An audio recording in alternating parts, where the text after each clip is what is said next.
హరే కృష్ణ.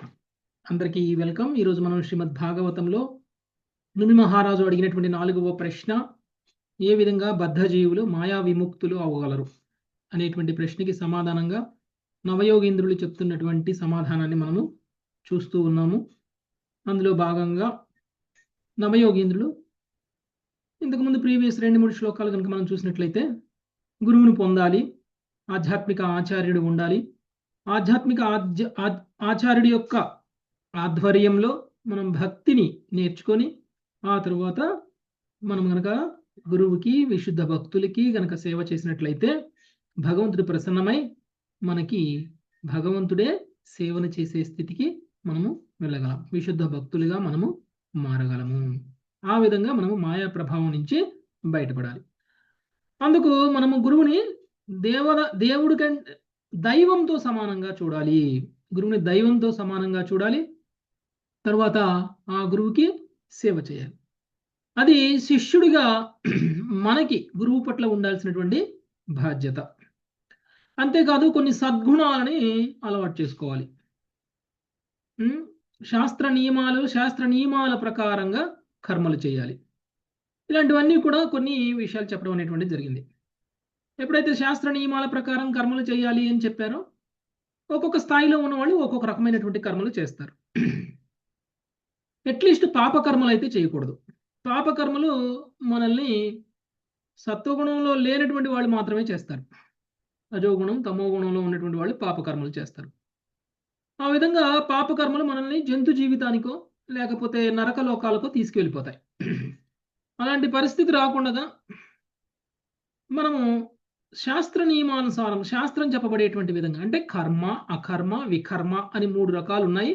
అందులో వికర్మ చేయకూడదు అనేటువంటి విషయాన్ని క్లియర్గా చెప్పారు. వికర్మ అంటే పాపకర్మలు, శాస్త్రంలో చెప్పబడినటువంటి కర్మలు, శాస్త్ర విరుద్ధమైనటువంటి కర్మలు.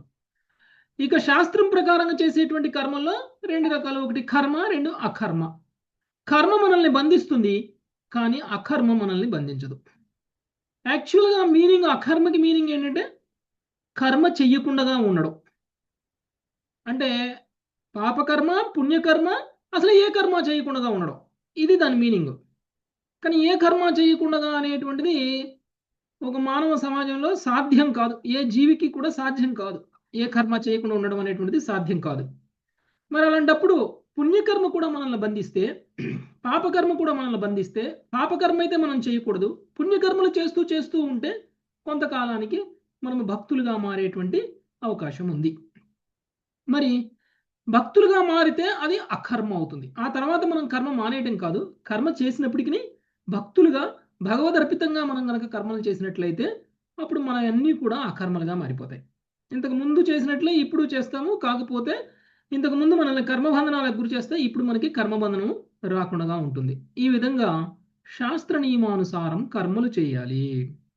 ఎవరైతే భక్తిలో లేరో వాళ్ళకి కర్మ ఉద్దేశించబడింది, అంటే కర్మకాండీయం అనేటువంటిది భక్తిలో లేని వాళ్ళకి ఉద్దేశించబడింది. ఆ విధంగా కర్మకాండ ద్వారా ఆయన కొంచెం కొంచెంగా సత్వగుణ స్థితికి వస్తారు. ఆ విధంగా విశుద్ధ భక్తుల స్థాయికి రావడానికి అది ఒక ప్లాట్ఫామ్ లాగా పనిచేస్తుంది. వాళ్ళని అది కూడా చేయనీయకపోతే ఏమవుతుంది, వాళ్ళు వికర్మలు చేస్తూ ఉంటాయి అప్పుడు. అందుకనే వికర్మ చేయడం కంటే కర్మ చేయడం నయం.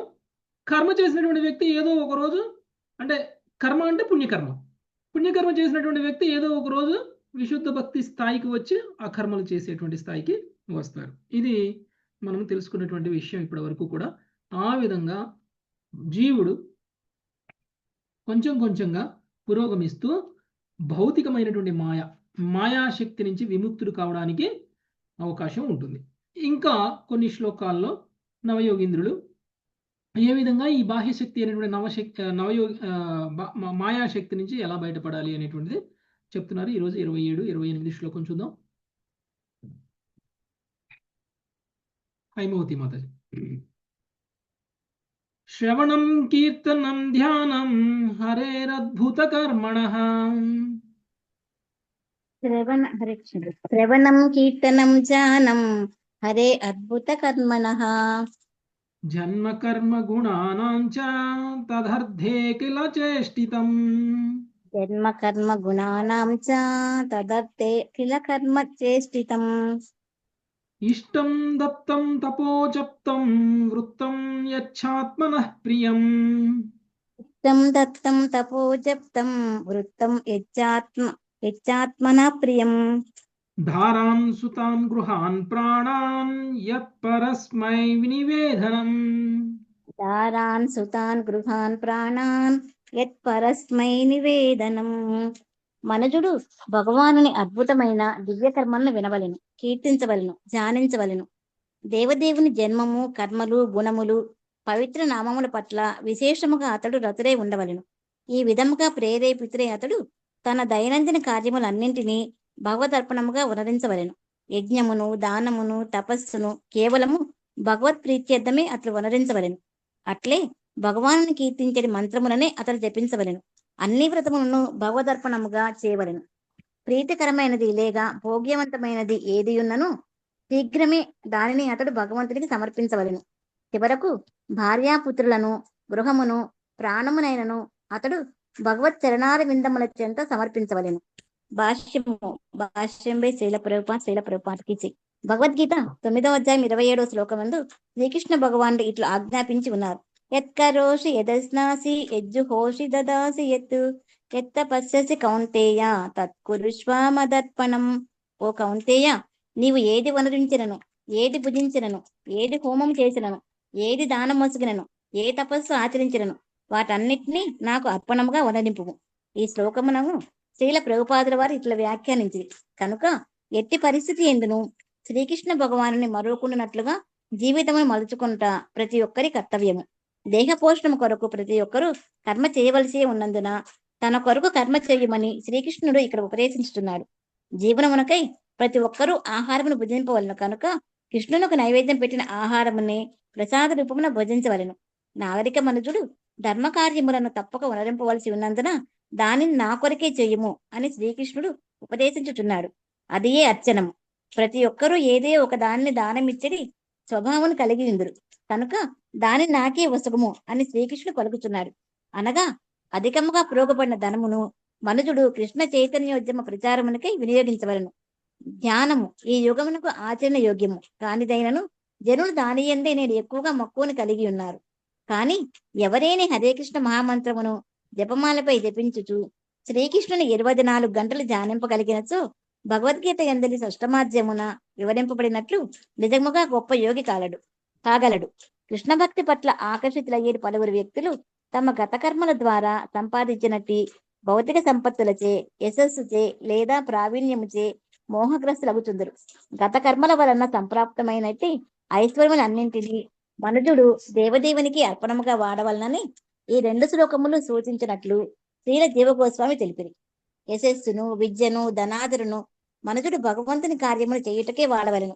ధనమును, విద్యను చక్కగా దేహభోగమునకై వినియోగించక భగవత్ సేవలో వ్యర్థము చేయుట ఎందుకని ద్వేషపూరితులకు లౌకికులు ఒకప్పుడు ప్రశ్నించవచ్చును.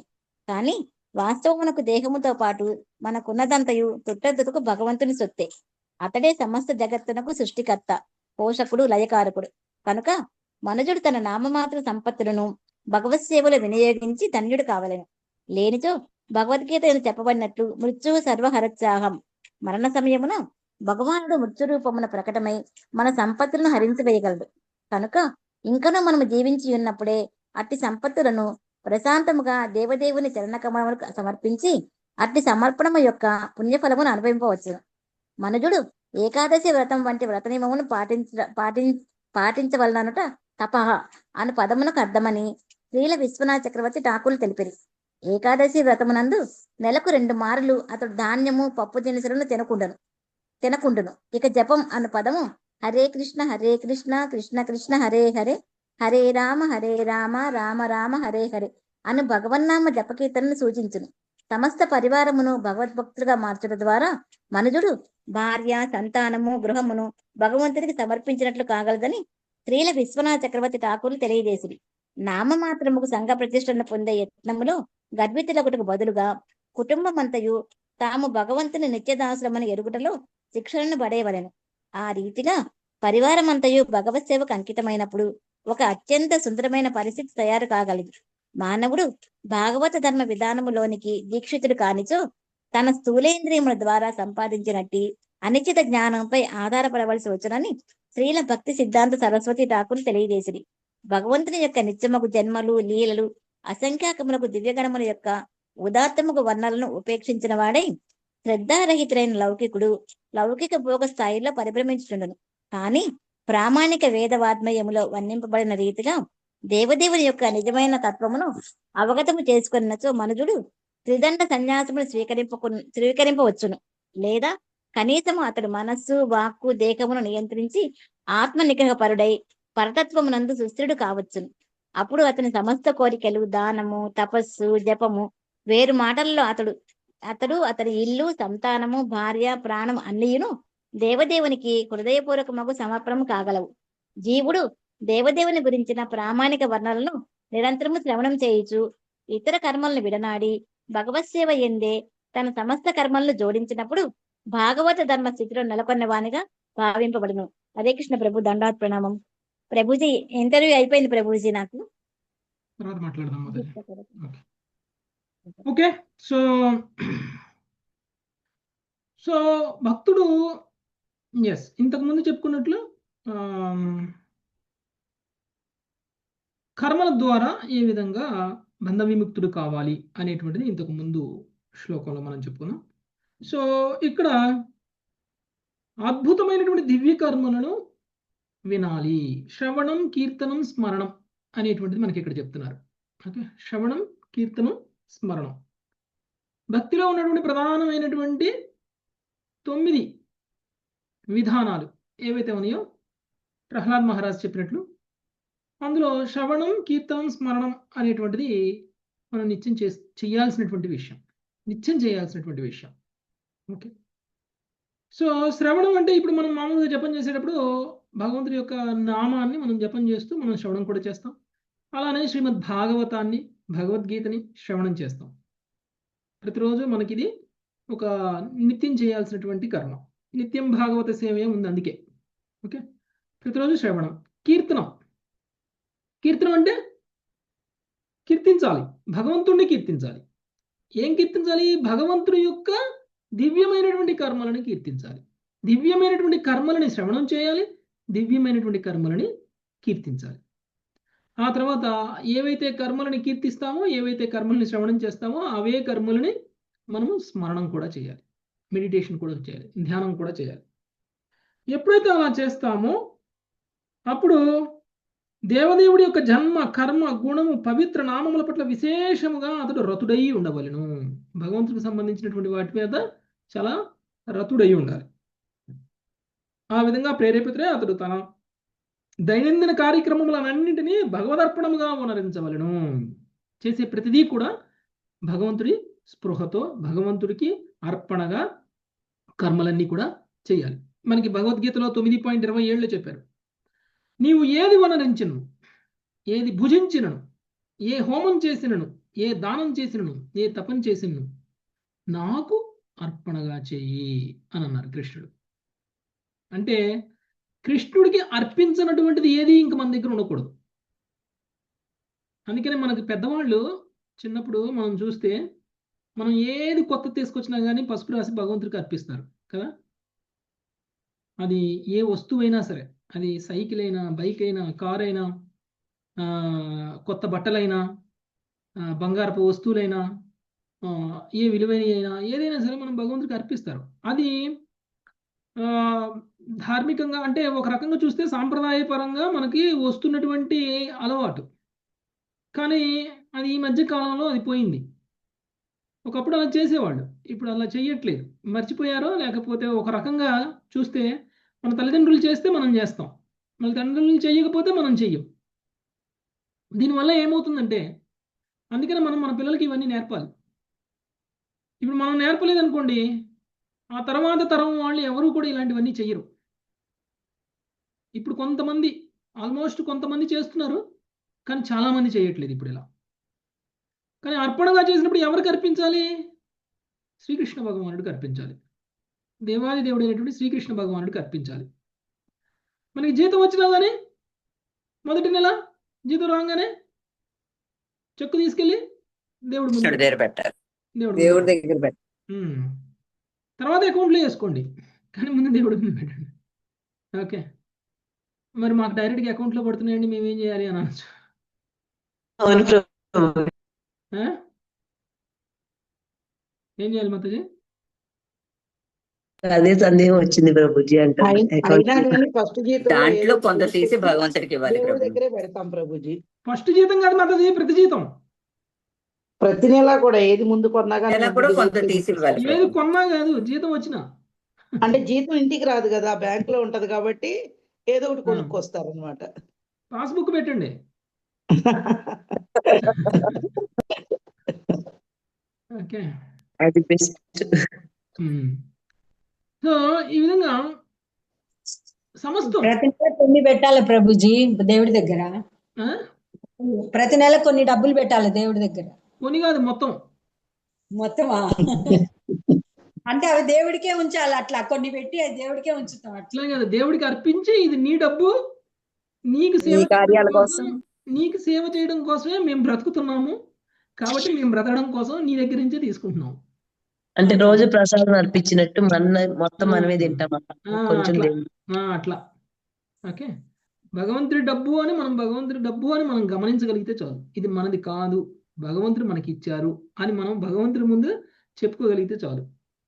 ఓకే, అప్పుడు ఆ తర్వాత అది ప్రసాదంగా మారిపోతుంది. ఆ తర్వాత అది మీ సొంత అవసరాలకు వాడుకున్నా కానీ, అంటే భగవంతుడికే మొత్తం అర్పిస్తూ మీరు ఏ పని చేసినా కానీ అదంతా కూడా భగవత్ సేవే అవుతుంది. ఓకే, సో ఆ విధంగా మనము కర్మబంధనాల నుంచి బయటపడతాం. భగవంతుడు మనకి అనేక వసతులు ఇచ్చారు. మంచి కుటుంబాన్ని, మంచి కులాన్ని, మంచి విద్యని, మంచి ఐశ్వర్యాన్ని, ఇవన్నీ ఇచ్చారు.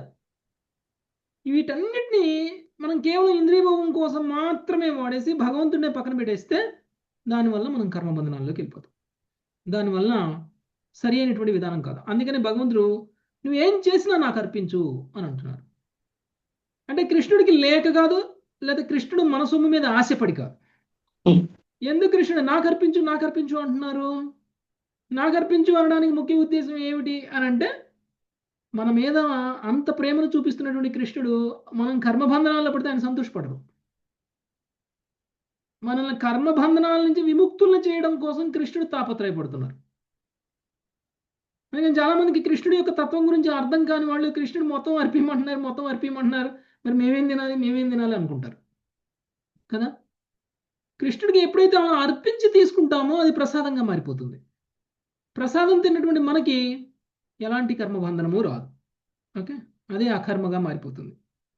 కాబట్టి ఎలాంటి పరిస్థితుల్లో అయినా కృష్ణుడిని మరవకుండా, కృష్ణుడి యొక్క స్మరణంలో, కృష్ణుడి యొక్క లీలల యొక్క స్మరణంలో కీర్తన చేస్తూ, శ్రవణం చేస్తూ, స్మరణం చేస్తూ మనము మన యొక్క ఆధ్యాత్మిక ప్రోగ్రామ్స్, కార్యక్రమాలు ఏవైతే ఉంటాయో వాటన్నిటి కూడా మనం ప్లాన్ చేసుకోవాలి. అలా చేసుకోవడం వల్ల మన రోజంతా కూడా ఆధ్యాత్మికంగా మారుతుంది. ఆ విధంగా మనము కర్మబంధనం నుంచి విముక్తులం అవుతాం. కాబట్టి మనకి ఉన్నదానికంటే, కావాల్సిన దానికంటే అధికంగా ఉన్నటువంటి డబ్బు దానం చేయాలి. ఓకే, ఎవరికి దానం చేయాలి?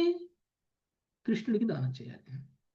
కృష్ణ చైతన్యానికి దానం చేయాలి. కృష్ణ చైతన్య ఉద్యమం ముందుకు పోవడం కోసం అవసరమైనటువంటి దానాలు చేయాలి. మీరు దానం అంటూ చేస్తే ఎవరికి చేయాలి అని అంటే కృష్ణ చైతన్య సంఘానికి చేయాలి. చేస్తే ఏమవుతుంది? ఆ డబ్బు సరైనటువంటి విధంగా ఉపయోగింపబడుతుంది. సరి అయిన ప్రచారం చేయడానికి ఉపయోగం అవుతుంది. ఎంతో మంది జీవులని భక్తులుగా మార్చేటువంటి అవకాశం ఉంటుంది. ఎంతో మంది జీవుల యొక్క కర్మబంధనాల నుంచి వాళ్ళని విడిపించడానికి కృష్ణ చైతన్య ఉద్యమం మాత్రమే ప్రయత్నం చేస్తుంది. సైంటిఫిక్గా భక్తి నేర్పుతుంది, శాస్త్రీయంగా భక్తి చేయడం నేర్పుతుంది. అంతేకాదు వాళ్ళ మీద కరుణ, జాలి అన్నీ మనం చూపిస్తాం. వేరే ఏ సంఘం, ఏ సంస్థ చూపించదు. కేవలం అదొక వ్యాపారంగా చేస్తారు.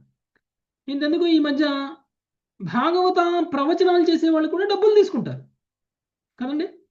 భాగవత ప్రవచనాలు టీవీలలో చెప్తారు, సప్తాహాలని. ఇది ఒక సప్తాహం అనేది ఒక బిజినెస్ అయిపోయింది ఇప్పుడు. సప్తాహం బిజినెస్ చేసే వాళ్ళు ఏం చేస్తారండి? డబ్బులు తీసుకురా. వాళ్ళు ఎవరు ఏ ఛానల్ ద్వారా అయితే సప్తాహం చేస్తారో ఆ ఛానల్ వాళ్ళు డబ్బులు ఇస్తారు వాళ్ళకి. అలా డబ్బులు తీసుకుని సప్తాహం చేసేటువంటి వాళ్ళు ఆ డబ్బుల్ని ఏం చేస్తారు? వాళ్ళు వాళ్ళ సొంత కర్మలకి, సొంత పనులకు వాడుకుంటారు. ఇంద్రియ భోగానికి వాడతారు. వాళ్ళ ఇంద్రియ సంతృప్తి కోసమే వాడతారు. వాళ్ళు కుటుంబం సంతృప్తి, వాళ్ళ ఇంద్రియాల సంతృప్తి కోసం వాడతారు. భగవంతుణ్ణి అడ్డం పెట్టుకుని సంపాదించినటువంటి డబ్బుని సొంత ఖర్చులకి, సొంత అవసరాలకి, ఇంద్రియ భోగానికి వాడడం అనేటువంటిది మహాపాపం. అలాంటి వ్యక్తులని భగవంతుడు కూడా క్షమించరు. అలాంటి వ్యక్తులు చెప్పింది భగవంతుడి యొక్క కథ అయినా ఆ కథ చెప్పడం వల్ల కలగాల్సినటువంటి ఫలితాన్ని వాళ్ళు పొందరు. ఎందుకు? వచ్చిన డబ్బును తీసుకెళ్లి టెంపుల్లో ఇచ్చేసారనుకోండి, అప్పుడు అది సద్వినియోగం అవుతుంది. వచ్చిన డబ్బులన్నీ నాకు అని అంటే, అందుకనే మనకి బ్రాహ్మణ స్థితిలో ఉన్నటువంటి వాళ్ళు బోధించాలి అని చెప్పారు. శాస్త్రం అనేటువంటిది, అంటే భాగవతం ఎవరు చెప్పినా కానీ బ్రాహ్మణ స్థితిలో ఉన్నటువంటి వాళ్ళు చెప్పాలి. బ్రాహ్మణుల యొక్క కర్మ ఎలా ఉంటుంది? బ్రాహ్మణులు డబ్బు కోసం చెప్పరు కదండి. వాళ్ళు శాస్త్రాన్ని డబ్బు కోసం చెప్పరు, వాళ్ళు వృత్తిగా చెప్తారు, అది వాళ్ళ బాధ్యతగా చెప్తారు. దాని వలన పవిత్రులుగా మార్చడం కోసం చెప్తారు. అందరినీ పతితులు అయినటువంటి మన అలాంటి వాళ్ళందరినీ కూడా పవిత్రులుగా మార్చడం కోసం చెప్తారు. అలాంటి స్థితిలో ఉన్నటువంటి వాళ్ళ దగ్గరనే మనం భాగవతం వినాలి. పైగా వాళ్ళు ప్రామాణికమైనటువంటి సుఖదేవ గోస్వామి, లేకపోతే నారదుడు, లేకపోతే సూత గోస్వామి పరంపరలో ఉన్నటువంటి వాళ్ళే ఉండాలి. అప్పుడు మనకి వాళ్ళు కృష్ణ ప్రేమను ఇస్తారు. అంటే శాస్త్రాల యొక్క ముఖ్య ఉద్దేశం కృష్ణ ప్రేమను పొందడం. అలాంటి పుస్తకాలు చదవాలి, అలాంటి శాస్త్రాలు చదవాలి మనం, అలాంటి ఆచార్యులను పొందాలి మనం, అలాంటి ఆచార్య పరంపరలో ఉండాలి మనం. అంతేకాని ఎవరో ఏదో చెప్పేస్తున్నారు, భాగవతం చెప్తున్నారంట అని చెప్పేసి వెళ్ళిపోయి వినేయకూడదు. వింటే దానివల్ల మనకి పుణ్యం కంటే పాపం వస్తుంది. దానివల్ల మనకి ముక్తి మార్గంలో ఉండాల్సిన మనము కర్మబంధనాల్లోకి వెళ్ళిపోతాం. ఎందుకంటే చెప్పే వ్యక్తి యొక్క చైతన్యం చెప్పే మాటల్లోకి వస్తుంది. ఆ మాటలు విన్న మనకి ఆయన చైతన్యం మనలోకి వస్తుంది. వాళ్ళల్లో ఉన్నటువంటి లోపాలు ఏవైతే ఉన్నాయో, ఆధ్యాత్మికంగా పురోగమించకుండా ఉండడానికి వాళ్ళలో ఉన్నటువంటి గుణ ప్రభావాలు ఏవైతే ఉన్నాయో అవన్నీ కూడా మన మీదకి వచ్చేస్తాయి. ఇది కర్మబంధనాన్ని కలిగిస్తుంది. కాబట్టి ప్రభుపాదుల వారు ఏం చెప్పారు? ఆచార్యుల పరంపరలో లేనటువంటి వాళ్ళ కథలు వినకూడదు, ఆచార్యుల పరంపరలో లేనటువంటి వాళ్ళ యొక్క కీర్తనలు కూడా వినకూడదు. ఓకే, అందుకనే మనం స్ట్రిక్ట్గా చెప్తాం, పాటలు కూడా పాడకూడదు. నాకు నచ్చిందండి పాట, కృష్ణుడి పాటే కదా అని పాడకూడదు. ఓకే, కృష్ణుడి పాటే అయినా అది మీకు నచ్చితే అది మీరు మీ పర్సనల్గా మీ ఇంట్లో పాడుకోండి, గ్రూప్లో పాడద్దు. దానివల్ల ఆ పాట పాడినటువంటి వ్యక్తి భక్తితోటి భావంతో పాడలేదు. ఆ పాట పాడినటువంటి వ్యక్తి డబ్బుల కోసం పాడాడు. అంటే భగవంతుడి యొక్క యశోగానాన్ని డబ్బుల కోసం చేసినటువంటి వాళ్ళు పాడినటువంటి పాటలు విన్నటువంటి మనకి ఆ గానంలో భగవంతుడు కనపడరు. ఆ పాట పాడడం వల్ల మనకి ఆచార్య పరంపర ద్వారా భగవంతుడిని కీర్తించినట్టు అవ్వదు. అప్పుడు మనకి దాని ఫలితం ఉండదు. కాబట్టి ఇవన్నీ చేయాలి, కానీ గమనించుకోవాలి ఎలా చేస్తున్నాము అనేటువంటిది. శ్రవణం, కీర్తనం, స్మరణం చెయ్యాలి, కానీ చాలా కేర్ఫుల్గా చెయ్యాలి. ఎవరు పడితే వాళ్ళు చెప్పేది వినకూడదు, ఎవరు పడితే వాళ్ళు పాడేది వినకూడదు. అబ్రప్ట్గా అయినా సరే ఆపేసేయాలి. మన గ్రూప్లో కూడా చాలా మంది పాడడం నేను వింటున్నాను, నేను చూస్తున్నాను. ఓకే, మనం తెలిసిన వాళ్ళం ఏం చేయాలి? కొత్త వాళ్ళు ఎవరైనా వచ్చి పాడుతున్నారు అనుకోండి, ఆపేయాలి.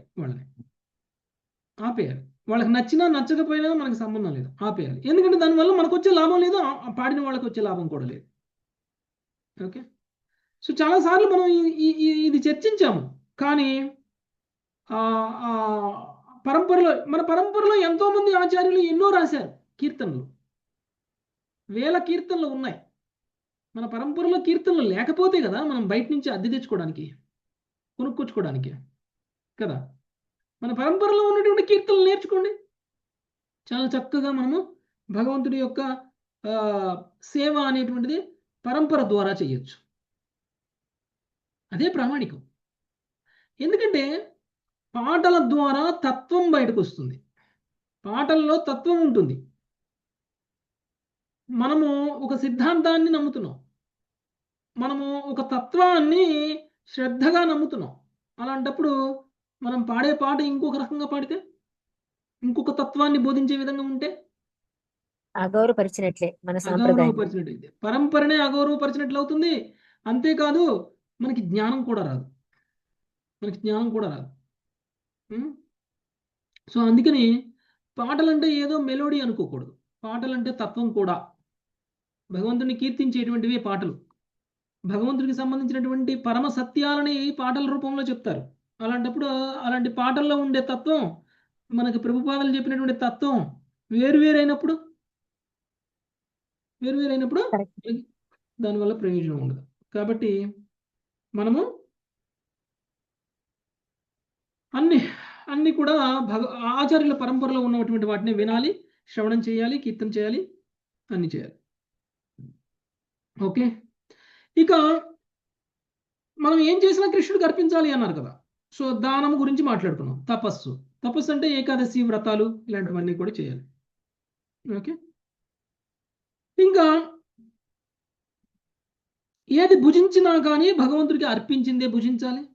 ఏ హోమం చేసినా కానీ భగవంతుడి ప్రసన్నత కోసం మనం చేయాలి. ఆ విధంగా మనము అన్ని కర్మలు కూడా భగవంతుడికి అర్పణగా చేయాలి. మనం కూడా యజ్ఞం అంటే కేవలం మనకి గుండంలో వేసి నిప్పు వేసి చేసేటువంటిది యజ్ఞం అని అనుకుంటాం. అది అంత మాత్రమే యజ్ఞం కాదు. మనం చేసే ప్రతి పని కూడా యజ్ఞంలా చేయాలి. మనం ఏ పని చేసినా అది భగవంతుడికి అర్పించి కనుక చేసినట్లయితే అది యజ్ఞం అయిపోతుంది. ఏ పని చేసినా అది గృహ కలాపాలైనా యజ్ఞంలా చేయాలి. అది గృహస్థ జీవనం అయినా సరే యజ్ఞంలా చేయాలి. లేకపోతే ఏమవుతుంది? గృహమేధి, గృహస్థులం అవ్వం, మనం గృహమేధులం అవుతాం. ఓకే, కాబట్టి ఇంద్రియ భోగం కోసం గృహస్థ జీవనంలో ఉన్నటువంటి వాడు గృహమేధి. భగవత్ సేవ కోసం గృహస్థ జీవనంలో ఉన్నటువంటి వాడు గృహస్థుడు. అది గృహస్థుడు అంటే అర్థం. మనం అందరం కూడా గృహమేధుల్లా ఉండకూడదు, గృహస్థుల్లా ఉండాలి. ఓకే, నెక్స్ట్, ఇక ఇంద్రియాలను నియంత్రించడం అంటే ఇదే. మనకి భగవంతుడు ఇచ్చినటువంటి ఇంద్రియాలన్నింటినీ నియంత్రించడము అని అంటే ఇంద్రియాలతో ఏ పనులు చేయకుండా ఉండడం కాదు. ఇంద్రియాలతో భగవంతుడి యొక్క సేవను మాత్రమే చేసేటువంటి కంట్రోల్ మనకు ఉండాలి. భగవంతుడి సేవకు తప్ప వేరే దేనికి మన ఇంద్రియం ఉపయోగపడకూడదు. అలాంటి విధంగా కనుక మన ఇంద్రియాలని కంట్రోల్ చేయడం అది ఇంద్రియ నియంత్రణే కదా.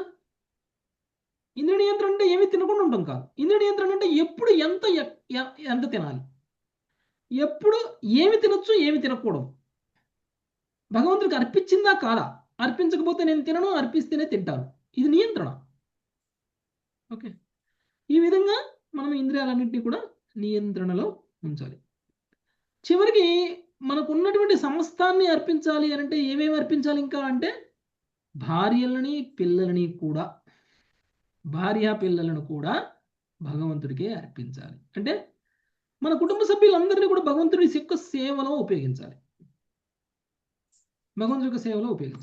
అది ఎప్పుడైతే మనం అలవాటు చేసుకుంటామో, ఈ స్థాయికి మనం రావడానికి ఎప్పుడైతే అలవాటు చేసుకుంటామో అప్పుడు మనలో మాయను జయించేటువంటి శక్తి వస్తుంది.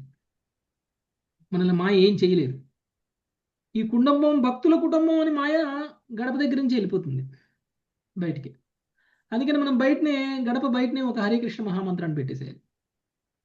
మాయ లోపలికి ఎంటర్ అవుతుంటే అక్కడ హరే కృష్ణ మహామంత్రం కనపడుతుంది. బయట నుంచి బయటికి వెళ్ళిపోతుంది గడప దగ్గర. ఇది భక్తుల కుటుంబం అని. మనము భక్తులము అనేటువంటి విషయం ప్రత్యేకించి యముడికి, మాయకి, ఇలాంటి వాళ్ళందరికీ తెలియాలి.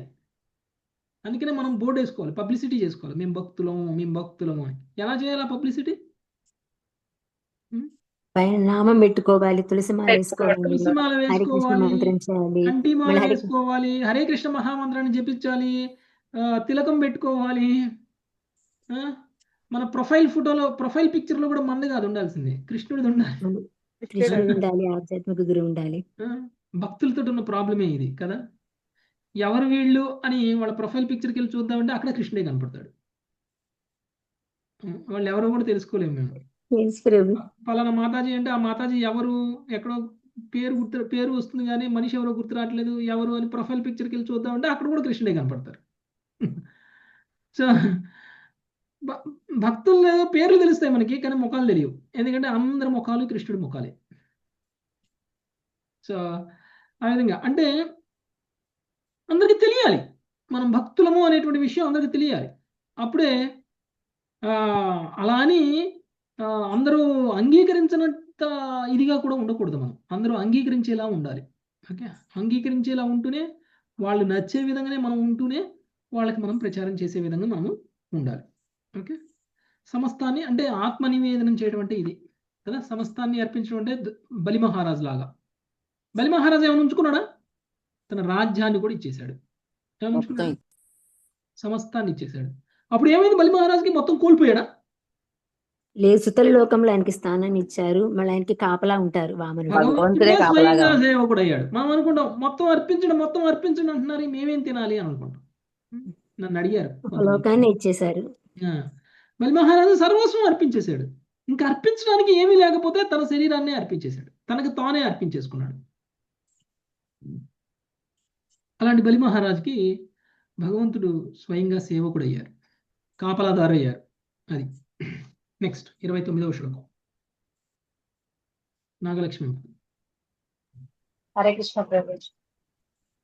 ఏవం కృష్ణాత్మనాతేషు మనుష్యేషు చ సౌహృదం ఏవం కృష్ణాత్మనాదేషు మనుష్యేషు చ సౌహృదయం పరిచర్యాం చోభయత్రం మహుత్సు నృషు సాధుషు. పరిచర్యాం చోభయత్ర మహోత్సు ఋషు సాధుషు. చర్మ స్వార్థంను కోరువాడు శ్రీకృష్ణుని తమ ప్రాణముగా స్వీకరించినట్టు వారితో స్నేహం చేయవలను. అతడు సకల జీవుల ఎడ సేవాభావం పెంపొందించుకునవలను. మానవ జన్మను బడిసిన జీవులకు వారి ఎందును విశేషముగా ధర్మపరులైన వారికి అతడు ప్రత్యేకంగా తోడ్పడవలను. ధార్మికుల ఎందును భగవంతుని విశుద్ధ భక్తులకు అతడు విశేషంగా సేవ చేయవలను. భాష్యము. శ్రీకృష్ణునికి సంపూర్ణ శరణాగతులై ఆ దేవదేవుని పాద పద్మాశ్రయంను అంటే శరణాగతిని బడిన వారితో స్నేహంను నెలకొల్పుటి భక్తుల యొక్క అత్యున్నత కర్తవ్యమని శ్రీల భక్తి సిద్ధాంత సరస్వతి ఠాకూరు తెలుపురు. తన విశుద్ధ భక్తులకు చేతడి శ్రద్ధాపూర్వకము సేవచే భగవానుడు అతి ప్రసన్నుడగును కనుక మనుజుడు భగవాను అతని భక్తులను సేవించవలను. అతడు భగవంతునికి భగవద్భక్తులకు భగవంతుని పూజ్యమైన వస్తు సామగ్రికి నమస్కరించగేగాక మహాభాగవతుని తెలియబడే భగవత్ ప్రతినిధులను వాస్తవముగా సేవించవలసి ఉంది. హరే కృష్ణ. ఓకే, మనము స్వార్థాన్ని ప్రదర్శించాలి. మనకి స్వార్థం ఉండాలి. ఏమిటి స్వార్థం? చరమ స్వార్థం కోరేటువంటి వాడు ఏం చేయాలంట? శ్రీకృష్ణుడే తన ప్రాణంగా స్వీకరించినటువంటి భక్తులతోటి స్నేహం చేయాలి. అదే స్వార్థం అంటే. నాకు అందరూ కావాలి అనుకోవద్దు, కేవలం ఫలానా వాళ్ళే కావాలి అంటే మనం ఎంచుకోవాలి. మన జీవితంలో ఎవరు మనకి మిత్రులుగా ఉండాలి అనేటువంటిది మనం ఎంచుకోవాలి. కనీసం ఆ స్వాతంత్రం అయితే మనకు ఉంది కదా. ఎవరు మనకి మిత్రులు కావాలి, ఎవరు మనకి మిత్రులు వద్దు అనేటువంటి స్వాతంత్రం అయితే మనకు ఉంది కదా. సో ఆ స్వతంత్రాన్ని ఉపయోగించి కేవలం భగవంతుడికి భక్తుడుగా సర్వం భగవంతుడినే ప్రాణంగా భావిస్తున్నటువంటి ఎవరైతే ఉన్నారో అలాంటి వ్యక్తులను మనం స్నేహితులుగా ఎంచుకోవాలి. అలానే సకల జీవుల సేవాభావమును పెంపొందించుకోవాలి. అంటే మనకి భక్తులే కావాలి కదా అని చెప్పేసి భక్తులతోటే స్నేహంగా ఉండాలి కదా అని చెప్పేసి అభక్తులతోటి శత్రువులుగా ఉండాలని కాదు దాని మీనింగ్. మనము భక్తుల సాంగత్యంలో ఉండాలి. అలా ఉండడం వల్ల మనము భక్తిలో పతనం చెందకుండా ఉంటాము. అభక్తుల సాంగత్యంలోకి వెళ్ళాలి. అలా వెళ్ళడం వల్ల అభక్తులను భక్తులుగా మార్చాలి. అభక్తుల సాంగత్యంలోకి వెళ్ళి వాళ్ళ గుణగణాలు కొన్ని వచ్చినప్పుడు మనం వెంటనే భక్తుల సాంగత్యంలోకి రాగానే మనలో ఉన్నటువంటి లోపం మనం తెలిసేసుకుంటాం. తెలుసుకొని అయ్యో వాని వల్ల పలానా వాని వల్ల వచ్చింది నాకు ఈ లక్షణం అని తెలుసుకొని వెంటనే దాన్ని డ్రాప్ చేస్తాం. అంటే భక్తుల సాంగత్యంలో లేకపోతే కొద్ది కాలానికి మనం కూడా అభక్తులుగా మారిపోతాం. సేవాభావాన్ని పెంపొందించుకోవాలి. సకల జీవుల ఎడ సేవాభావాన్ని పెంపొందించుకోవాలి. నిజమైన సేవ ఏంటండి? సకల జీవులకి మనం చేయగలిగినటువంటి సేవ ఏంటి అంటే వాళ్ళకి కృష్ణుని పరిచయం చేయగలగడం. ఓకే, అది నిజమైనటువంటి సేవ. మానవుడు జన్మను పడిసినటువంటి జీవులకు వారి అందును విశేషంగా ధర్మపరులైనటువంటి వారికి అతడు ప్రత్యేకముగా తోడ్పడవలెను. ధార్మికుల యందును భగవంతుని విశుద్ధ భక్తులకు అతడు విశేషంగా సేవను చేయవలెను. భక్తులకి సేవ చేయాలి, భగవంతుడు ప్రసన్నుడవుతాడు. భక్తులకి సేవ చేస్తే భగవంతుడు ప్రసన్నుడవుతాడు. ఇంకా సేవాభావాన్ని పెంచుకోవాలి అని అంటే భగవంతుడికి సేవ చేయాలి, భగవద్భక్తులకి సేవ చేయాలి, భగవంతుడి యొక్క సేవలో ఉపయోగపడేటువంటి ప్రతి దానికి సేవ చేయాలి. భగవంతుడి సేవలో ఉపయోగపడేటువంటి ప్రతి దానికి అంటే దేనికి దేనికి మనం పూజా మందిరంలో ఉండేటువంటి ప్రతి వస్తువుకి మనం సేవ చేయాలి. ప్రతి వస్తువుని కృష్ణుడితో సమానంగా భావించాలి. మనం గంట కొడతాం చూసారండి, గంటను కూడా భగవంతుడిని పూజిస్తాము అని అంటే భగవంతుడితో సమానంగా భగవంతుడికి వేసేటువంటి బట్టలను కూడా చూడాలి. భగవంతుడికి వేసేటువంటి ఆభరణాలు కూడా భగవంతుడితో సమానంగా చూడాలి. భగవంతుడికి అర్పించేటువంటి ఇది ఉంటుంది కదా, ఏదైనా సరే ప్లేట్స్ ఉంటాయి కదా, భగవంతుడికి అర్పించడానికి ఉపయోగించే చామర, ప్లేట్లు అన్నీ కూడా భగవంతుడితో సమానంగా చూడాలి. యాక్చువల్గా బలరాముడి యొక్క అవతారాలు ఇవన్నీ. సేవక భగవాన్ బలరాముడి యొక్క అవతారాలు ఇవన్నీ. అంటే పారాఫెర్నేలియా అంటే భగవంతుడి యొక్క సేవలో ఉపయోగించేటువంటి ప్రతిదీ కూడా పూజా మందిరంతో సహా, అక్కడ అలంకరణ చేసేటువంటి సహా, పువ్వులు, విభూతి తిలకం, లేకపోతే దీపాలు,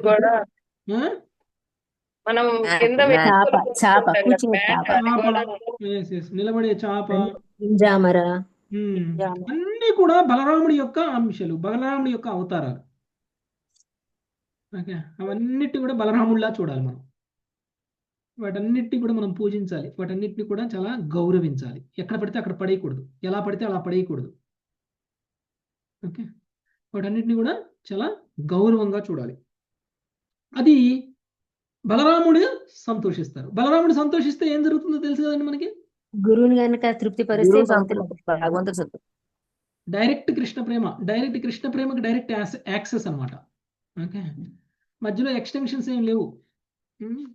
మీరు ఫోన్ చేస్తే మధ్యలో రిసెప్షనిస్ట్ ఎత్తాల్సిన అవసరం లేదు, డైరెక్ట్ కృష్ణుడికి కలిసిపోతుంది అనమాట మధ్యలో కనెక్షన్. అది నెక్స్ట్ 30వ శ్లోకం. సునీత మాతాజీ. పరస్పరానుకదనం భావనం భగవద్యసః పరస్పరానుకథనం భావనం భగవద్యసః మితోరతిర్మితస్తుష్టిర్నవృత్తిర్మిధ ఆత్మనః మితోరతిర్మితస్తుష్టిర్నివృత్తిర్మిధ ఆత్మనః. భావం భక్తులతో కలిసి భగవన్ మహిమలను కీర్తించుటకు భక్తజన సాంగత్యమును మనుజుడు నేర్వవలెను. ఈ పద్ధతి పరమ పావనమైనది. ఈ విధంగా భక్తులు తమ ప్రేమమయ స్నేహమును వృద్ధి చేసుకునేటప్పుడు పరస్పర ఆనందమును సంతుష్టిని పొందగలరు. ఆ విధంగా పరస్పరము ప్రోత్సాహపరచుకొనుచు వారు సకల దుఃఖకారకముకు భౌతికేంద్రియ భోగమును త్యజింపగలుగుదురు. భాష్యము. కృష్ణ భక్తి భావన యందు పురోగమించిన వారు పరస్పరము ద్వేషించుకొనరాదు, తమలో తాము కలిహించరాదని శ్రీధర స్వామి పలికిరి.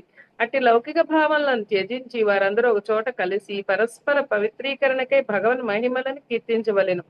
విశుద్ధ భక్తుల సాంగత్యంలో చేసినప్పుడు భగవంతుని యశోకీర్తనం మరింత శక్తివంతంగా నగునని శ్రీల విశ్వనాథ చక్రవర్తి ఠాకూర్లు తెలిపిరి. భక్తులందరూ కలిసి సంకీర్తనలో పాల్గొనినప్పుడు మహోన్నతమగు దివ్యానందమును సంతుష్టిని అనుభూతమనర్చుకొనగలరు. ఆ విధంగా వారు లౌకిక ఇంద్రియ భోగమును త్యజించుటకు పరస్పరము ప్రోత్సాహపరచుకొందురు. అట్టి ఇంద్రియ భోగము స్త్రీలతో అక్రమ సంబంధం పైననే ఆధారపడి ఉండును. ఇంద్రియ భోగాన్ని నీవు విడిచిపెట్టావే, అయితే ఈ రోజు నుండే నేను కూడా దాన్ని విడిచిపెడతానని ఒక భక్తుడు ఇంకొక భక్తునితో అనగలడు. భక్తుని ఎడ ప్రేమ పెంచుకొనుటను, వారిని సంతుష్టిపరచుటను, కృష్ణ సేవకు ప్రతికూలమైనట్టి ఇంద్రియార్థములను త్యజించుటను మనుజుడు తప్పక నేర్వవలెను. సమస్త విశ్వమును భగవత్ సేవకు పూజా సామగ్రిగా దర్శించుటను అతడు నేర్వవలెను. ఇంద్రియార్థములను కృష్ణ సేవలో నియోగించుట ద్వారా అతడు సహజంగానే వాటి నుండి విరక్తుడగును. భక్తుల సాంగత్యములో రోజులు గడిచిన కొలది శ్రీమద్ భాగవతము, భగవద్గీత చర్చ ద్వారా మనుజుని దివ్యానందం అధికాధికము కాగలదు. కనుక ఇంద్రియ భోగ రూపములో ఉన్నట్టి మాయాపీడ నుండి విడుదల కాగోరు వారు భగవన్ మహిమల శ్రవణ కీర్తనములకు, ధరణిపై భగవత్ కార్య నిర్వహణమునకు అన్యమైన కార్యమే లేనట్టి విశుద్ధ భక్తులతో నిత్య సాంగత్యమును నేర్పవలెను. భక్తులతో స్నేహము నేర్పిన రీతిగానే భగవంతుని పక్షమున విశ్వపాలనము చేసేడు దేవతల పట్లను మనుజుడు స్నేహభావమును పెంపొందించుకొనవలెనని శ్రీల మధ్వాచార్యులు తెలిపిరి. ఈ విధంగా అతడు ఈ ప్రపంచంలో ప్రశాంతంగా జీవించగలడు. హరే కృష్ణ ప్రభు. ధన్యవాదాలు. సో ఇంకొక ముఖ్యమైనటువంటి విషయాన్ని ఇక్కడ మనకి చెప్తున్నారు. మనకి కృష్ణుడు ఇద్దరు భక్తులు కలిస్తే ఏం చేస్తారండి అని చెప్పారు. భగవత్ సేవ చర్చ. భగవంతుడి ఎట్లా వదులుతారు? భగవంతుని కృష్ణ కథ తుష్యంతి చ రమంతి చ. తుష్యంతి చ రమంతి చ. ఇప్పుడు ఇద్దరు స్టూడెంట్స్ కలిసారనుకోండి, ఏం మాట్లాడుకుంటారు? కాలేజ్ బుక్స్, సిలబస్ ఎగ్జామ్స్ గురించి అలా మాట్లాడుకుంటారు. అలా మాట్లాడుకునే రోజులు పోయాయి మాతాజీ.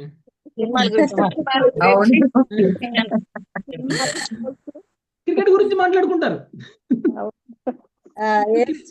క్రికెట్ ప్రియులు కలిస్తే ఏమవుతుంది? క్రికెట్ గురించి మాట్లాడుకుంటారు. 3 గంటల క్రికెట్ ని 6 గంటలు విశ్లేషిస్తారు. కనీసంగా ఒక రోజు చూసిన క్రికెట్ ని ఒక వారం పాటు గుర్తుంచుకొని దాన్నే చర్చిస్తూ అరే షేవాగ్ ఇలా బాల్ వేసాడు, అరే సచిన్ టెండూల్కర్ ఇలా బ్యాట్ కొట్టాడు, లేకపోతే ఆయన ఇలా బౌలింగ్ చేశాడు, ఈయన ఇలా బౌలింగ్ చేశాడు. మా అబ్బాయిని అడిగితే చెప్తాడు ప్రభు, చిన్న విషయాన్ని కూడా గొప్ప చేసి చెప్తాడు. సో వాడు అలా చేశాడు, వాడు అలా స్పిన్ చేశాడు, ప్రతి బాల్ ని గుర్తు పెట్టుకుంటారు వాళ్ళు. ప్రతి బాల్ ఎలా వేసాడు, ఎలా వేస్తే ఎలా కొట్టారు, ఎలా వేస్తే వికెట్ పడింది, ఎలా వేస్తే 0 రన్స్ వచ్చాయి, ఎలా వేస్తే ఎలా అవుట్ అయ్యారు, ఇవన్నీ వాళ్ళు గుర్తు పెట్టుకుంటారు. దాంట్లో వాళ్ళకి ఆనందం ఉంది, వాళ్ళకి అందులో ఆనందం ఉంది. అందులో తుష్యంతి చ రమంతి చ ఉంది వాళ్ళకి కదా. కానీ సుఖదేవ గోస్వామి పరీక్ష మహారాజు కలిసినప్పుడు తుష్యంతి చ రమంతి చ ఎలా జరిగింది? కృష్ణ కథ శ్రవణం ద్వారా, కీర్తనం ద్వారా. నారదుడు ధర్మరాజు కలిసినప్పుడు అదే జరిగింది. విదురుడు మైత్రేయుడు కలిసినప్పుడు అదే, సూత గోస్వామి సౌనక ఋషులు కలిసినప్పుడు అదే చర్చ జరిగింది. ఇప్పుడు నిమి మహారాజు నవయోగింద్రులు కలిస్తే ఏం జరుగుతుంది? కృష్ణ కథలో కృష్ణ రమంతి చ. ఏం చెప్తారండి, ఎంతసేపు కృష్ణ కృష్ణ అంటారు, బోరు కొట్టదా అని అంటారు కొంతమంది కదా. దాంట్లో ఉండే ఆనందం తెలియని వాళ్ళు అలా అంటారు, దాని అవసరం తెలియని వాళ్ళు అలా అంటారు. అదే సామాన్యంగా ఎవరైనా సరే మీ దగ్గరకు వచ్చి, మీ మిత్రులో, మీ కుటుంబ సభ్యులో, మీ బంధువులో ఎవరో ఒకళ్ళు మీ దగ్గరకు వచ్చి డబ్బు గురించి, ఆస్తుల గురించి, నగల గురించి, చీరల గురించి, వ్యక్తుల గురించి, వాళ్ళ గురించి, వీళ్ళ గురించి పిత్రీలు మాట్లాడారు అనుకోండి, ఏం చేయాలి?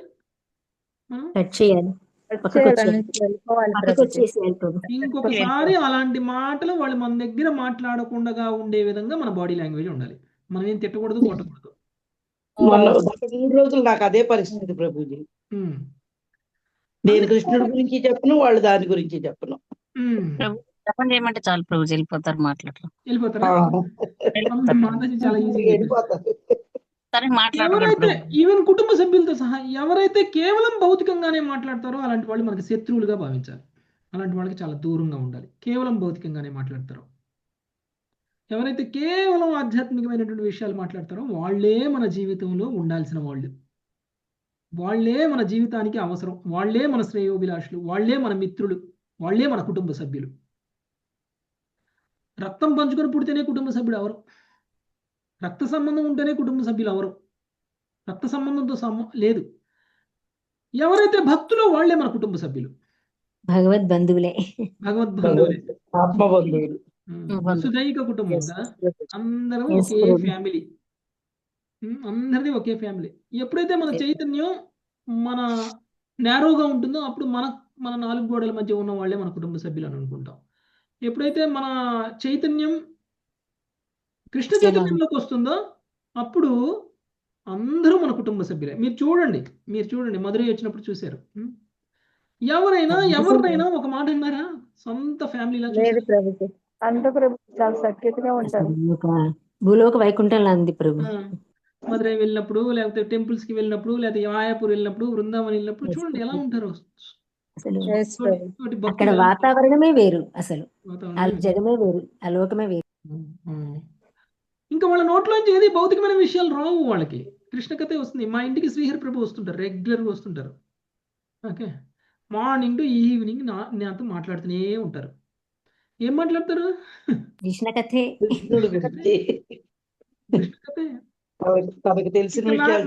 నా స్థాయి కాదు కాబట్టి నేనేం మాట్లాడను. కానీ ఆయన నేను మాట్లాడకపోయినా వదిలిపెట్టరు. కారులో డ్రైవింగ్ చేస్తూ వెళ్ళేటప్పుడు కూడా అదే. సాంగత్యం ఆఫీస్లోకి వెళ్ళి చక్కగా కూర్చో ఇస్తున్నారు, ఆ? సాంగత్యం ఇస్తున్నారు మంచి చక్కగా సాంగత్యం ఒకళ్ళకొకళ్ళు. ఇస్తున్నారు నీకు. అందుకనే ఆయన రాకపోయినా నేనే పిలిచి రమ్మని చెప్తాను. నెల దాటిపోయింది అనుకోండి, ఏంటి ప్రభు ఇంకా రాలేదు, ఎప్పుడు వస్తారు అని అడుగుతాను నేను. ఓకే. సో నాకు ఆఫీస్లో కూడా అదే, ఇంట్లో కూడా అదే.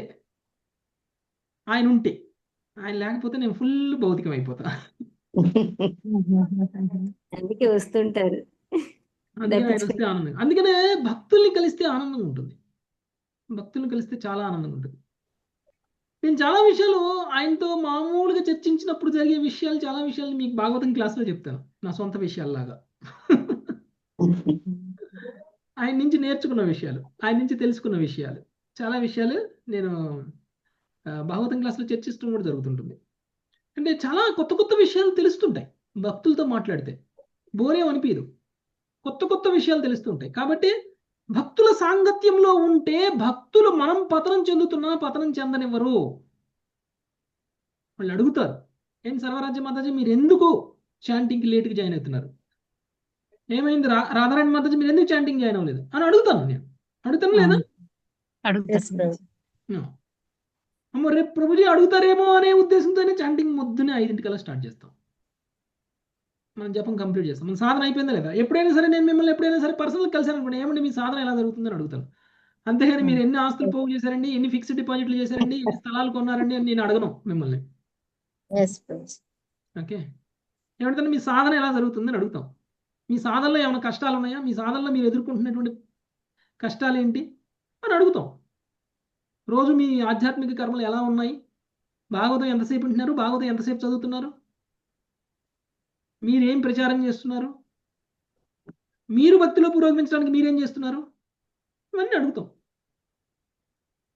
అది మనం అందరం ఒకళ్ళనొకళ్ళు పరస్పరం చర్చించుకునేటువంటి అవే. అలా చర్చించుకోవడం వల్ల ఏమవుతుంది అని అంటే భక్తుల సాంగత్యంలో ఉన్నటువంటి మనం అందరం కూడా అందరం ఒకలాగా ఉంటాం, అందరం ఒకలాగా సేవ చేస్తాం, అందరం ఒకలాగా. ఇదే స్వార్థం అంటే, మనకు ఉండాల్సిన స్వార్థం అంటే ఇదే. నిజమైనటువంటి శ్రేయోభిలాషులను మాత్రమే మనం దగ్గరికి తీసుకోవాలి. ఎవరైతే కారో వాళ్ళని వదిలేసేయాలి. ఇది రక్త సంబంధమైనా సరే, చాలా ఆత్మీయుల్లా ఇంతకాలం ఉన్నటువంటి వాళ్ళైనా సరే. భౌతికంగా సహాయం చేయడం నిజమైన సహాయం కాదు. మనల్ని ఆధ్యాత్మికంగా పతనం చెందకుండా ఉంచగలిగిన వాడు నిజమైనటువంటి సహాయం చేసినటువంటి వాడు. అదే మనకి జీవిత లక్ష్యంగా మనము ప్రయత్నం చేయాలి. ఓకే, నెక్స్ట్ 31వ శ్లోకం. ప్రమీల మాతాజీ, సారీ, గుర్రం ప్రమీల మాత ఉన్నారా? ప్రమీల మాతాజీ హరే కృష్ణ ప్రభుజీ. చదవండి. స్మరంత స్మారయంతశ్చ మిథో ఘౌషహరం హరిం. ప్రభుజీ చెప్పండి ప్రభుజీ. మొదటి 31వ శ్లోకం. స్మరంత స్మారయంతశ్చ మిథో ఘౌషహరం హరిం. స్మరంతః స్మారయంతశ్చ మితో మౌఘహరం హరిం. భక్త్యా సంజాతయా భక్త్యా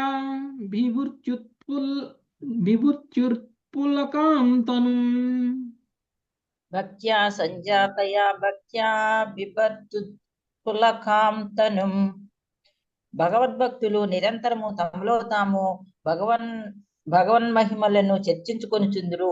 ఆ విధముగా వారు సతతము భగవంతుని స్మరించుచు ఆ దేవదేవుని లీలలను గుణములను పరస్పరము గుర్తు చేసుకొనుచుందురు. ఈ ప్రకారము భక్తియోగ నియమముల పట్ల తమకు గల అనురక్తిచే భక్తులు సమస్త అమంగళమును హరించడి భగవానుని ప్రసన్నుని కావింతురు. అంతటా అన్ని అవరోధముల నుండి పునీతులై భగవత్ ప్రేమను జాగ్రత్త మనర్చుకొనిదరు. ఆ విధముగా ఈ జగత్తునందే వారి ఆధ్యాత్మిక దేహములు రోమాంచము వంటి దివ్యానంద లక్షణములను ప్రదర్శించును. భాష్యము. ఈ శ్లోకమునందు అఘౌఘ హరం అను పద సముదాయము ప్రధానమైనది. అఘమనగా పాపము.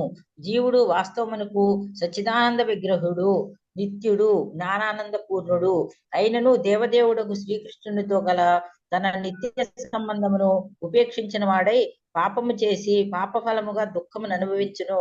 పాప శృంఖలమే ఓఘ నిరంతర దుఃఖ తరంగము మనబడును. శ్రీకృష్ణుడు అఘౌఘ హరం హరిం అని పిలువబడును. అనగా అతడు తన భక్తుల యొక్క సమస్త పాపములను హరించివేయును. ఆ విధముగా వారు ఈ జగత్తులో ఉన్నప్పుడును భగవద్ధామమును నందలి అచింత్యమైన ఆనందమును అనుభూతమనర్చుకొనగలరు. సాధన భక్తి రాగానుగ భక్తి ఎనుచు భక్తిలో 2 తరగతులు కలవని భక్త్యా సంజాతయా భక్త్యా అను పద సముదాయం సూచించును. సాధన భక్తి నుండి రాగానుభక్తికి భక్తుని పురోగతిని గురించి భక్తి రసామృత గ్రంథంలో శ్రీల ప్రభుపాదులు విశదముగా వివరించిరి. దేహం నందు దివ్యానంద ప్రకటము వలనే ముక్తాత్ముడు సర్వదా ఉత్సాహవంతునిగా ఉండునని శ్రీల భక్తి సిద్ధాంత సరస్వతి ఠాకూర్లు తెలిపిరి. ఆ విధముగా శ్రీహరి యశోకీర్తనమునందే ఆనంద పారవశ్యములో నిలిచియుండుటను అతడు సర్వదా ఆకాంక్షించుచుండును. హరే కృష్ణ ప్రభుజీ, దండోతి ప్రణాం. హరే కృష్ణ. సో నిరంతరము భగవంతుడి యొక్క మహిమలనే చర్చించుకుంటూ ఉంటారు. భక్తుల యొక్క సాంగత్యంలో ఉండడం వల్ల సతతం భగవంతుని స్మరించుచు భగవంతుని యొక్క లీలలని గుణాలని పరస్పరం గుర్తు చేసుకునుచు ఈ ప్రకారం భక్తి యోగ నియమముల పట్ల తమకు గల అనురక్తిచే భక్తులు సమస్త అమంగళమును హరించడి భగవాన్ని ప్రసన్నుని కావిత్తురు. ఏమి ఉండదు అమంగళ, అందుకనే ఆయనకి హరి అని పేరు కదా. హరి అని ఎందుకు వస్తుంది అంటే మనలో ఉన్నటువంటి అమంగళాలన్నింటినీ కూడా తీసేస్తారు కాబట్టి. సో మనం పునీతులమైనప్పుడు అంటే ఈ విధంగా మనం భక్తుల సాంగత్యంలో ఉంచి కృష్ణ కథను కనుక చర్చించినట్లయితే ఆ కృష్ణ కథ చర్చ వల్ల మనం అందరం కూడా తన్మయత్వాన్ని పొందే స్థితికి వెళ్తాం. భావాస్థితికి వెళ్ళడం అంటే అది, భక్తిలో పురోగమించడం అంటే అది. అప్పుడు భగవంతుడు ప్రసన్నుడు అవుతాడు. మీరు భౌతికమైనటువంటి వ్యక్తుల సాంగత్యంలో ఉండి కృష్ణుడు కనుక దర్శనం చేసుకుంటే తన్మయత్వం రాదు. కృష్ణ కథను చర్చిస్తే తన్మయత్వం రాదు. కేవలం భక్తుల యొక్క సాంగత్యంలో ఉండి భక్తులతో చర్చించినప్పుడు మాత్రమే ఆ తన్మయత్వం వస్తుంది, లేకపోతే రాదు. ఎందుకు? వాళ్ళ సాంగత్యంలో మనం తీసుకుంటూ ఉంటాం మనకి కాబట్టి కృష్ణుడి మీద ప్రేమ లేకపోయినా వాళ్ళకి కృష్ణుడి మీద ప్రేమను చూసి మనకు కూడా కలుగుతుంది. ఓకే, మీరు చూడండి, యశోదామాత పొందినటువంటి ఆనందం గోపికలు పొందలేదు కృష్ణుడితో డైరెక్ట్గా లీలల్లో ఉన్నా. కానీ కృష్ణుడు గోపికల దగ్గరికి వెళ్ళి చిల్లర పనులు అల్లరి పనులు చేసేవాడు. గోపికలు అవన్నీ వాళ్ళతోటే చేస్తున్నాడు. వాళ్ళ కుండలు పగలగొట్టడం, వాళ్ళ వెన్నం తీసుకోవడం, వాళ్ళ చీరలు లాగడం, వాళ్ళ జుడులు ముడివేయడం, వాళ్ళు శుభ్రంగా కడుక్కున్న ఇంట్లో మూత్రం పోసి రావడం, ఇలాంటివన్నీ చేస్తాడు కృష్ణుడు. ఇలాంటివన్నీ చేసినప్పుడు వాళ్ళు ఆనందిస్తారు. యాక్చువల్గా అయితే ఆనందిస్తారు గోపికలు. కృష్ణుడు చిలిపి చేష్టలు వాళ్ళకి ఆనందాన్ని కలిగిస్తాయి. కానీ ఈ ఆనందానికి వాళ్ళు ఆనందించిన దానికంటే యశోదమాత ఎప్పుడు ఎక్కువ ఆనందించింది అని అంటే, ఈ గోపికలు వెళ్ళి కృష్ణుడు ఈ పని చేశాడు ఆ పని చేశాడు అని యశోదమాతకి చెప్పేటప్పుడు చెప్పేది కంప్లైంట్ అయినా కానీ భావం మాత్రం వాళ్ళు రమిస్తూ ఉంటారు చెప్పేటప్పుడు గోపికలు. అది విన్నటువంటి యశోదమాత ఇంకా ఆనందాన్ని పొందుతుంది, ఇంకా ఆనందాన్ని. డైరెక్ట్గా కృష్ణుడు వచ్చి 2 గోపికల జడలు ముడులు వేశారు అని చెబితే ఆ 2 గోపికలు వచ్చిన ఆనందం కంటే ఆహా ఇలా చేశాడా కృష్ణుడు అని యశోదమాత ఇంకా ఆనందపడుతుంది, ఇంకా నవ్వుతుంది, ఇంకా ఆనందపడుతుంది. ఎందుకంటే చెప్పే గోపిక యొక్క ప్రేమ యాడవుతుంది. కృష్ణుడు లీలకి చెప్పే గోపిక యొక్క ప్రేమ యాడవుతుంది. ఏడవడం వల్ల ఏమవుతుంది? ఇంకా తన్మయత్వం వస్తుంది, ఆనందం వస్తుంది. ప్రేమతో కలిసినటువంటి కృష్ణ కథ, కృష్ణ కథ వేరు, ప్రేమతో కలిసిన కృష్ణ కథ వేరు. అప్పుడు ఏమవుతుంది? అందుకని మనం శ్రీమద్ భాగవతాన్ని కూడా సుఖదేవ గోస్వామి ముఖత వినాలి. సుఖదేవ గోస్వామి ముఖత వినడం వల్ల ఏమవుతుంది? చిలుక కొట్టుడు లాగా అది ఇంకా టేస్టీగా ఉంటుంది, టేస్ట్ పెరుగుతుంది. ఓకే, ఎందుకంటే సుఖదేవ గోస్వామికి ఉన్నటువంటి భక్తి, సుఖదేవ గోస్వామిలో ఉన్నటువంటి భావం అది భాగవతానికి రుచి పెంచుతుంది, అమృతంలో మారిపోతుంది భాగవతం.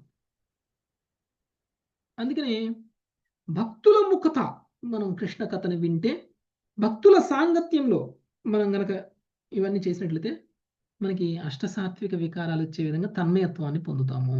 ఇదే కదా భక్తిలో పురోగమించడం అంటే, భావస్థితికి వెళ్ళడం అంటే. ఇంతవరకు మనకి జరగనటువంటిది ఇప్పుడు జరగాలి అని అనుకుంటే ఇప్పుడైనా భక్తుల సాంగత్యం వెళ్ళాలి. నేను వెళ్ళానండి కాశీ, నేను వెళ్ళానండి రామేశ్వరం, నేను వెళ్ళానండి బృందావనం, నేను చూసి వచ్చానండి, నేను గంగలో స్నానం చేసి వచ్చానండి అని చెప్పుకునేటువంటి వాళ్ళు గుర్తుంచుకోవాల్సింది ఏంటంటే, మీరు మీ కుటుంబ సభ్యులతోటి వెళ్ళి వచ్చాను అని చెప్తే అది ఆధ్యాత్మికంగా ఎలాంటి లాభం ఉండదు. మీరు భక్తుల సాంగత్యంలో వెళ్ళాలి. అందుకనే టెంపుల్స్ యాత్రలు అరేంజ్ చేస్తుంటాయి. మీకు దగ్గరలో ఉన్నటువంటి టెంపుల్ ఏదైనా యాత్ర పెడితే ఆ భక్తులతో వెళ్ళాలి మనం యాత్రకి. అప్పుడు మనం యాత్ర నిజంగా ఎంజాయ్ చేస్తాం. అది నిజమైనటువంటి యాత్ర. లేకపోతే అది ఒక విహార యాత్ర. మీరు ఊటీ కొడైకెనాల్ వెళ్తే ఎలానో, తిరుపతి లేకపోతే బృందావనం లేకపోతే మధురై లేకపోతే మాయాపూర్ వెళ్తే కూడా అలాంటి ఫీలింగే వస్తుంది తప్ప అంతకు మంచి ఫీలింగ్ ఏమి రాదు మనకి కదా. కాబట్టి సాధన భక్తి చేసేటువంటి, ప్రత్యేకించి సాధన భక్తి చేసేటువంటి వాళ్ళు రాగానుగ భక్తి స్థాయికి వెళ్ళాలి అని అంటే భక్తుల సాంగత్యంలో ఉండాలి. ఓకే, భక్తుల సాంగత్యంలో మన యొక్క ఆధ్యాత్మిక కర్మలన్నీ కూడా చేయాలి. ఇంకొక 2 శ్లోకాలు చదివితే 4వ ప్రశ్నకి సమాధానం అయిపోతుంది. రేపు చదువుకుందాం మాతాజీ. Thank you very much. Hare Krishna. వంచాకల్పతరుభ్యశ్చ కృపాసింధుభ్యశ్చ హరే కృష్ణ హరే రామ హరే రామ హరే హరే ప్రభుజీ. హరే కృష్ణ ప్రభుజీ.